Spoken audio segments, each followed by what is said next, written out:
오늘 저희가 좀 깊게 파고들 설교가 하나 있는데요. 예일교회 국정문 목사님 설교입니다. 근데 제목이 보통이 아니에요. 교회 세상이 두려워하다. 네, 그렇죠. 보통 뭐 세상을 사랑하는 교회 아니면 희망을 주는 교회 이런 식인데 두려워하다라니 단어 선택부터가 아주 강렬하죠. 그니까요. 벌써부터 뭔가 좀 편안한 얘기는 아닐 것 같다는 느낌이 확 오더라고요. 맞아요. 국정문 목사님이 특히 청년 사역을 오래 하시면서 현대교회의 본질적인 문제를 아주 예리하게 파고드는 분으로 유명하시거든요. 아, 그러시군요. 그래서 이 설교도 그냥 위로하고 뭐 격려하는 차원이 아니에요. 지금 우리 신앙의 그 민낯을 딱 마주하게 만드는 그런 강력한 메시지입니다. 좋습니다. 요즘 잃어버린 교회의 영향력 이런 말들 많이 하는데 그 본질이 뭔지 또 어떻게 회복할 수 있는지 그 답을 좀 찾아볼 수 있겠네요. 자, 그럼 본격적으로 한번 들어가 보죠. 설교 시작부터가 정말 독특했어요. 갑자기 홍삼 얘기가 나오더라고요. 맞아요. 저도 녹취록 읽다가 홍삼? 하고 다시 봤어요. 신앙이랑 홍삼, 이게 대체 무슨 연결고리가 있나 싶었죠. 근데 이 비유가 설교 전체를 딱 관통하는 핵심 개념을 설명하기 위한 뭐랄까 굉장히 중요한 장치거든요. 아, 장치다. 네. 목사님이 먼저 그 기준을 설명하세요. 홍삼이 진짜 건강기능식품으로 인정을 받으려면 진세노사이드라는 성분이 있잖아요. 네네, 들어봤어요. 진세노사이드. 그게 3mg 이상 들어있어야 한다는 법적 기준이 있대요. 만약에 이게 기준 미달이면 아무리 홍삼향이 나고 색깔이 비슷해도 그건 그냥 홍삼맛 음료라는 거죠. 아, 그냥 음료수일 뿐이다. 핵심 성분이 없으면. 바로 그거죠. 진짜와 가짜를 구분하는 그 핵심 성분. 그럼 교회의 진세노사이드, 그 핵심 성분은 뭐라고 말씀하시나요? 바로 자기를 부인하는 십자가 복음이라고 그냥 못을 박으세요. 자기를 부인하는 십자가 복음. 네. 이 핵심 성분이 빠진 복음은 듣기에는 너무 좋고 위로가 될 수 있죠.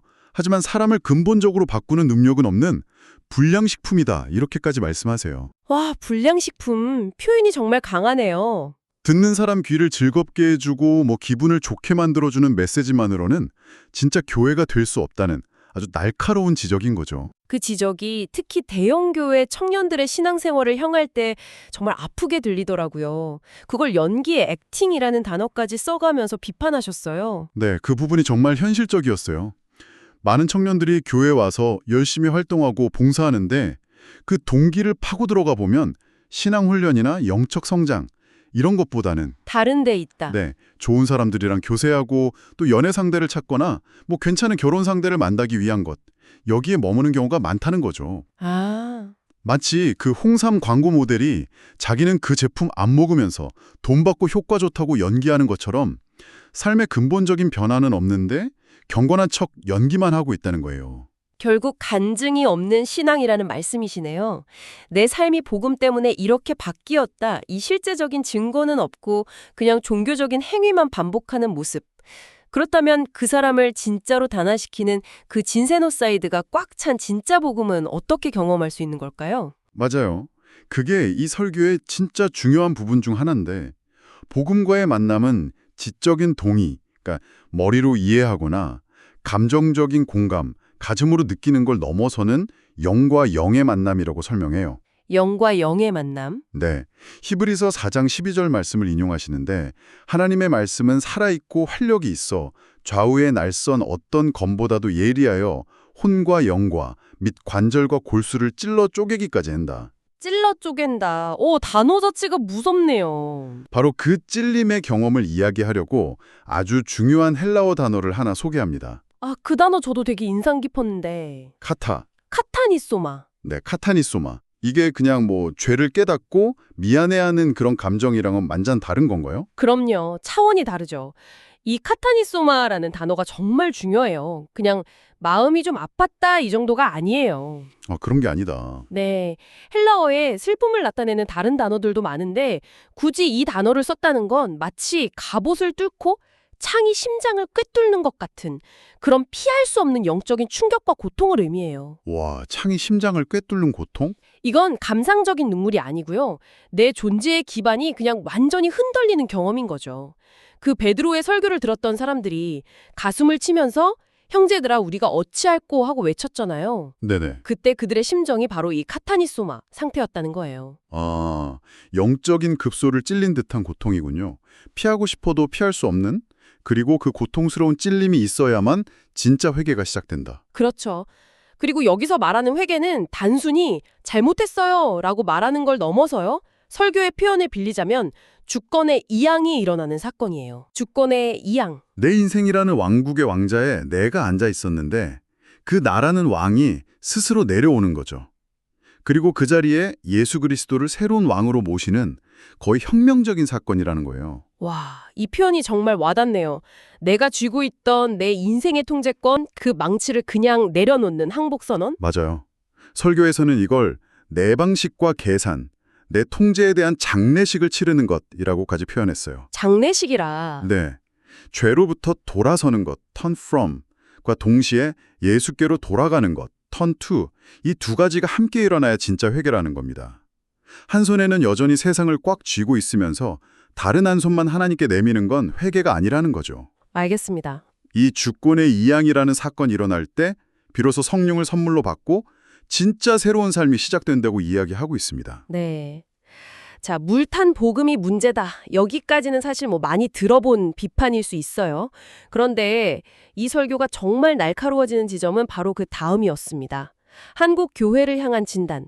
저도 녹취록 읽다가 정말 깜짝 놀랐는데 교회가 이것이 되었다는 지적은 정말 충격적이었어요. 네, 여기가 아마 이 설교에서 가장 도발적이고 또 논쟁적인 부분일 거예요. 리처드 할버슨 목사의 유명한 말을 먼저 인용하거든요. 복음이 그리스로 가서 철학이 되고 로마에서는 제도, 유럽에서는 문화, 그리고 미국에 와서는 기업이 되었다는 분석이요. 네, 그건 저도 들어봤어요. 그런데 국 목사님은 여기에 한 줄을 더 추가해요. 그게 바로? 한국에 와서는 교회가 무속신앙이 되었다는 거예요. 와, 무속신앙. 이건 단순한 비판이 아니라 거의 경고에 가까운 선언이죠.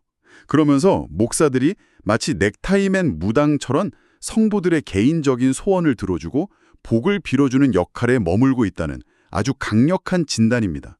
잠깐만요. 넥타임의 무당이라는 표현은 정말 센데요.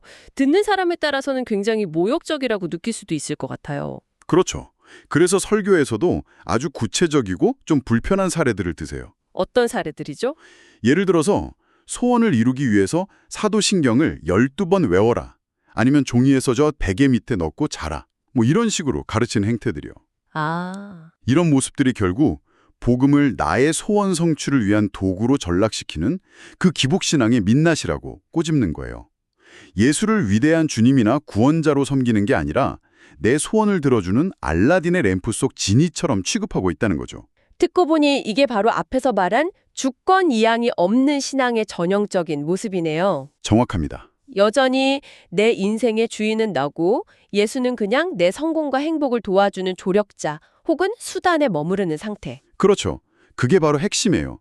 주인이 바뀌지 않은 채 종교적인 열심만 남은 상태. 그게 바로 무속신화화된 기독교라는 겁니다. 이렇게 신랄한 문제 진단을 듣고 나니 그럼 대안은 무엇인지가 정말 궁금해지네요. 결국 해답은 다시 본질로 돌아가는 것, 바로 초대교회의 모습에서 찾고 있었죠. 네, 맞습니다. 사도행전 2장에 묘사된 초대교회. 도대체 그 교회는 어떤 힘이 있었길래 세상을 그렇게 뒤흔들 수 있었는가? 그 동력으로 4가지 핵심 기둥을 제시합니다. 4가지 기둥? 첫 번째는 사도의 가르침이에요. 요즘 말로 하면 그냥 말씀이겠죠. 네, 말씀. 그런데 여기서 강조하는 건 그냥 듣기 좋은 위로나 감동적인 이야기가 아니에요. 삶을 송두리째 뒤바꾸는 진리로서의 말씀이라는 거죠. 성도들이 말씀을 들으면서 오늘 말씀 좋네, 은혜롭네 이렇게 평가하는 게 아니라 그 말씀이 칼이 되어서 나를 판단하고 수술하게 만드는 그런 가르침을 의미해요. 알겠습니다. 두 번째 기둥은 코이노니아, 즉 교제였는데 이게 우리가 보통 생각하는 교회 소그룹 활동과는 좀 차원이 다른 것 같았어요. 바로 그 지점이 흥미로워요. 오늘날 교회 소그룹이나 다락방 모임도 코이노니아라고 부르잖아요. 그렇죠. 하지만 설교에서 묘사하는 초대교회의 모습은 거의 경제 공동체에 가까워요. 모든 물건을 서로 통용하고 자기 재산과 소유를 팔아서 각 사람의 필요에 따라 나눠줄 정도였으니까요. 와, 그걸 오늘날에 적용한다면 단순히 다음 주에 기도 제목 나눠요 이 수준이 아니겠네요. 전혀 아니죠.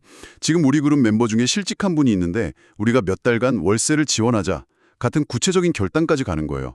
이걸 보면 현대교회의 코이노니아와는 정말 엄청난 간극이 느껴지죠. 단순한 친목 모임이 아니라 정말 서로의 삶을 구체적으로 책임지는 영적 파트너십? 네, 그게 진짜 코이노니아라는 겁니다. 정말 극진적인 모습이네요. 세 번째와 네 번째 기둥은 뭐였죠? 세 번째는 떡을 땜이에요. 이건 그냥 같이 밥 먹는 행위를 넘어서는 거죠. 그렇죠. 성찬의 의미가 있겠죠. 맞아요.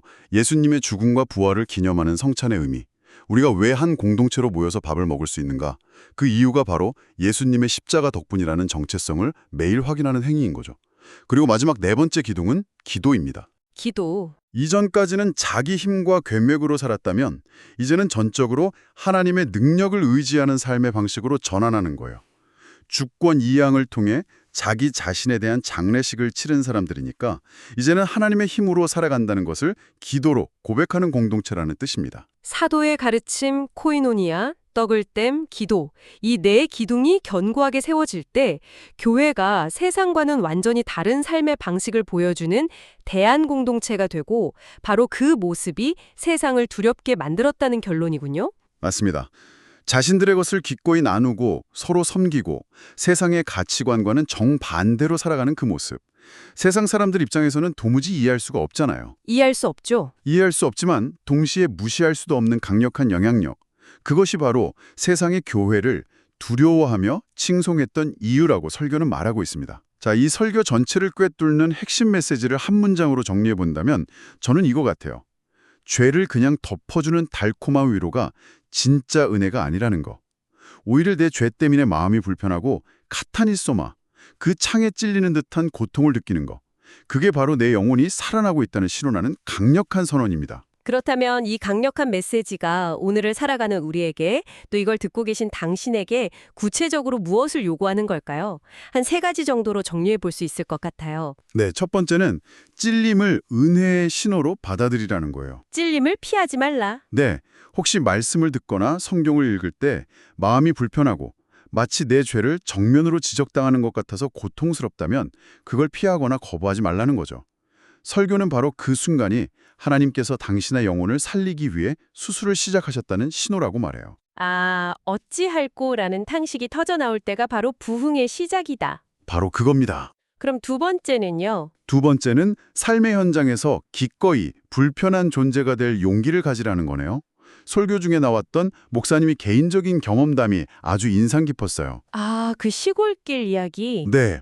새벽 시골길에서 아무도 안 본다고 빨간불에 그냥 지나가지 않고 멈춰서서 뒷차를 불편하게 만들었던 일. 그렇죠. 또 직장에서 모두가 관행처럼 따르던 불법적인 리베이트를 거부해서 미움받고 따돌림 당했던 일. 세상의 흐름을 거스르는 정직함과 거룩함은 반드시 세상을 불편하게 만들거든요. 하지만 그 불편함이야말로 교회가 세상의 빛과 소금이라는 증거라는 거죠. 네.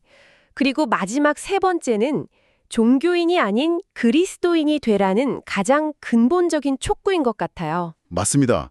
예수를 내 소원을 들어주는 알라딘처럼 여기는 종교 생활을 멈추라는 거죠. 그분을 내 인생의 사소한 결정부터 가장 중요한 문제까지 모든 것을 여쭙고 따르는 주인, 로드로 모셔야 한다. 네, 이것이 바로 주권의 이항이고 참된 신앙의 본질이라는 강력한 도전입니다. 오늘 국정문 목사님의 설교를 깊이 들여다보면서 교회가 세상을 무력으로 공격하거나 큰 소리로 비난해서 두렵게 만드는 게 아니라는 걸 다시 확인하게 되네요. 그렇죠. 오히려 세상과는 전혀 다른 삶의 방식으로 세상의 가치관을 부끄럽게 만들고 조용히 뒤집어 엎는 곳. 그게 바로 교회라는 본질을 생각하게 됩니다. 네, 핵심은 명확하네요.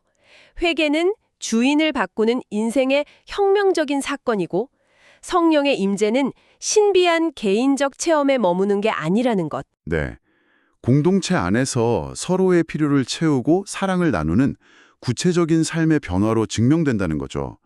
교회의 진짜 목적은 교인 수를 늘리는 양적 성장이 아니라 세상 속에서 예수 그리스도의 삶을 드러내는 것이다. 다시 한번 새기게 됩니다. 설교가 주여 우리를 편안한 교회로 두지 마옵소서, 세상이 두려워하는 교회가 되게 하옵소서라는 기도로 마무리되는데요. 네. 듣는 내내 정말 가슴이 뜨거워지는 기도였어요. 네, 이 분석을 듣고 계신 당신에게 마지막으로 이 질문을 남겨드리고 싶습니다. 당신의 삶은 세상의 방식에 편안함을 더하고 있습니까? 아니면 세상을 불편하게 만드는 거룩한 대안이 되고 있습니까?